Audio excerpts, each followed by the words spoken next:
Keep all your game, highs and lows, highs and lows. Hey guys, today I'm going to show you how to actually replace your engine partition, which is a piece of plastic that sits along here from the driver's to the passenger side, and there's also a middle piece here.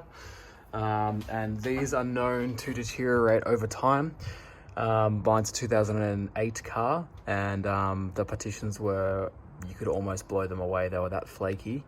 So definitely recommend replacing them. And as they wear out, you'll find that the seal here will leak, and water will actually leak from your window down the back of your engine and pool there, which can cause all sorts of issues. And you will also have water that will leak and won't flow correctly out the side drains there. So you definitely need to get onto this one as soon as you sort of start to see some form of decay.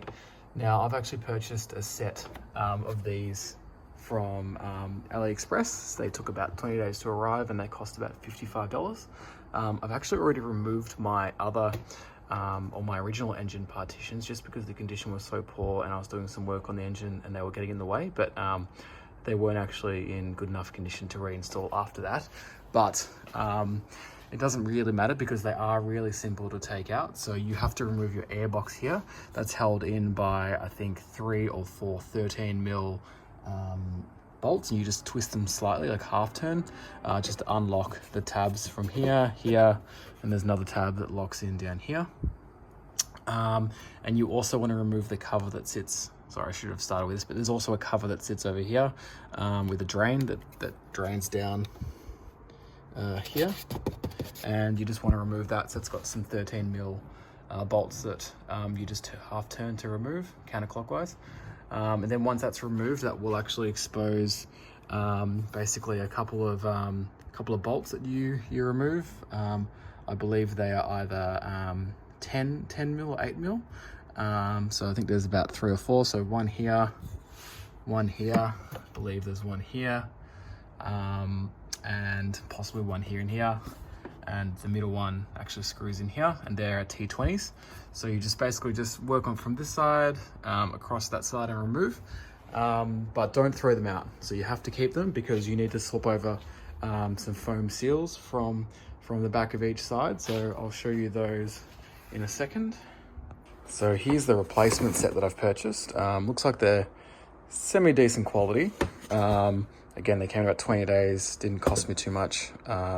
And they're just going to deteriorate over time again anyway, so I'm not really too fussed if I have to replace them in a couple of years. But here is the bit of foam that you need to swap over from your existing engine partition. So that actually you just basically press it out from here and from here, and you just press it onto the new one. But just be really gentle, because this thing you can break these studs away from the foam. That's on 2 pieces. That's on the left and the right piece. So you've got, this is the either the left or the right, I'm not 100% sure. Then you've got the right or the left piece again. And again, that also has a piece of foam that you have to just press these little studs to remove. And then you've got your middle piece. So I believe this bit goes on last, but I will double confirm with you as I'm installing. So I'm just going to commence the installation now, and I'll show you how it goes. Sorry, I forgot to mention that this actually sits on the bottom of your airbox, which is removed from here. You basically just turn it and you can pull it out. So just don't yank the airbox out without removing this. Basically, I'm just lining up the engine partition with where it sat originally, and it will just clip in. Just trying to get a good angle for you guys. It will just clip in to here, and just make sure that is sitting in there correctly. And all of these have lined up. So there you can see the bolts that need to be installed. So one here, one here, one here, one here, and one here, and as you can see, that's how it sits on your car. And there is actually a weatherproofing strip that you also have to remove from your pre-existing engine partitions, which you install up here. And yeah, look, the fitment seems to be pretty good at the moment, so I'm quite happy with that. So I'm going to continue on with the installation. Okay, so what you want to do is just have a look at the threads where the screws go, and just make sure you're using the right screw. I believe that the T screws actually go here, here, and here. So I'm just installing these now, like so. And another threaded 10mm goes in that hole right there. Just be careful not to lose your screw. It's very easy to drop it down that gap. I know that because I've done this on another X5, and I had the same issues. So yeah, good idea just to make sure you don't drop that one, and just be very careful. Okay, just something I wanted to bring to your attention. These 10s do not over tighten. I've had an issue previously where I've actually over tightened them on an X5 that I was replacing this on, and it actually damaged the replacement cover. So just want to be really careful not to go too crazy with over tightening these bolts, because they will actually snap the replacement.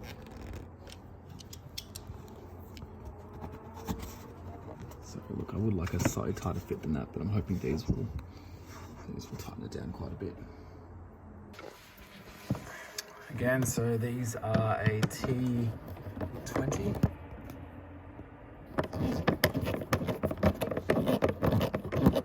Also, another tip is don't do this on a hot engine, otherwise you risk getting burnt. It's quite unpleasant. Cool, so that looks like it's nice and firm. Cool. Now we're going to just jump onto the driver's side. Okay, so when you're on the driver's side, if your car's right-hand drive, or passenger side if your car's left-hand drive, you have to do quite a bit of finagling to actually get this sitting nice and flush. And I forgot to mention that on the previous partition that I removed on the driver's side, there will be, near the windscreen wiper motor, there will be a little clip that actually just sits here, and you just pop that off like that. And you also want to make sure that this part is correctly lined up. And on my replacement, there's no actual hole drilled here to put in the press stud that you have to remove, so I'm actually just going to leave that. I'm not going to bother putting a drilling a hole in that. Well, actually I might, just depends on how the fitment is when I get to installing the seal and everything like that. But just something to note, that you might have to do a little bit of drilling, just enough in there to, I think originally there was a press stud, so you remove the interior and then you just pull the press stud out. And everything else is lining up pretty good. Quite happy with how this is panning out, so I'm just going to continue on installing. Okay, so I've got the driver and passenger partitions installed now. Once you get to this stage, it's now time to install the middle. So basically you can see these two screw holes line up with those ones there in the cowling, and these ones align up with the ones here. So this basically goes in like that and just sits like that on the car, and should, this one actually doesn't know if it fits perfectly, but it should line up. So once we get those screws in, we should see an improvement in how all of this is holding together. So I'm going to get probably going to start with these screws here first, and then I'll come later and do these two. Okay, so there we have the new cowling installed. Fitment's okay. It's not as good as OEM. Look, OEM's a bit sketchy as well. To be honest, not a great engine partition design.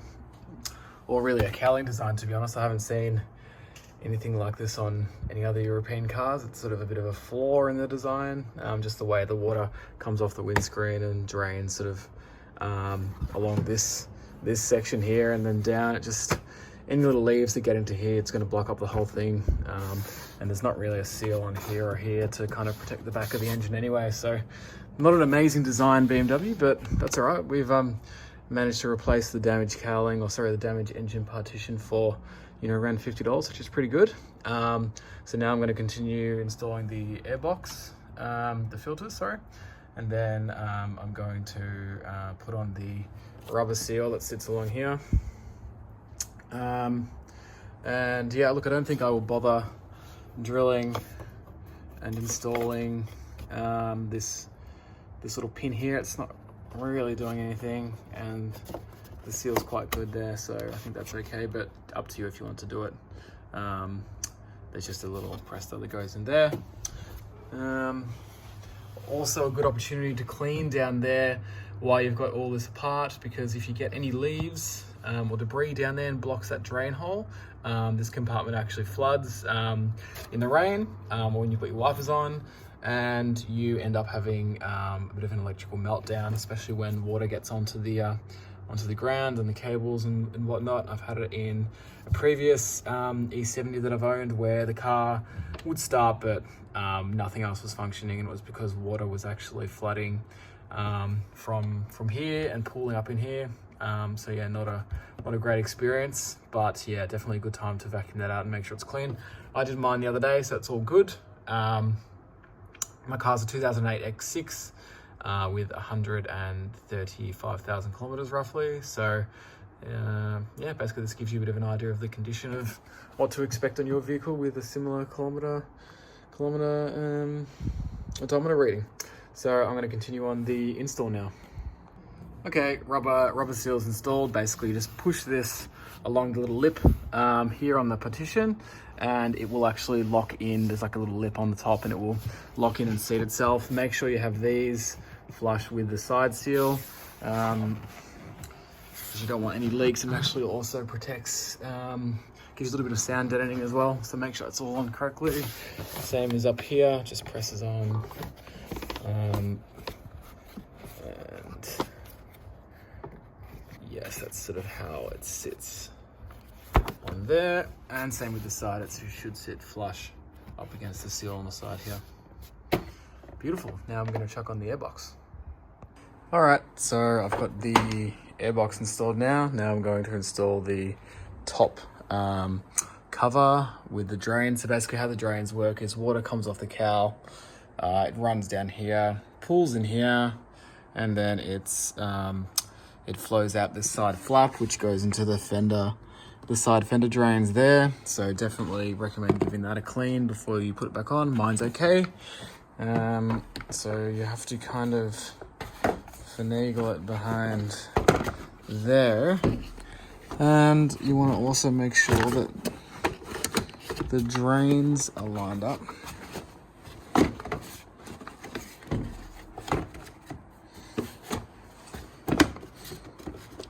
Like that.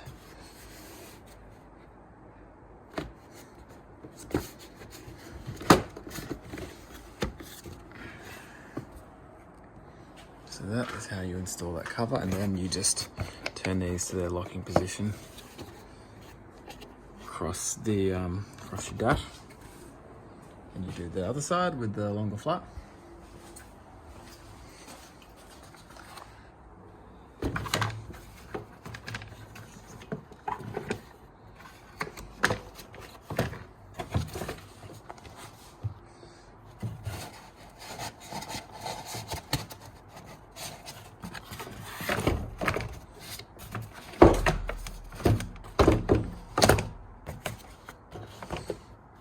See, not the most amazing design I've ever seen.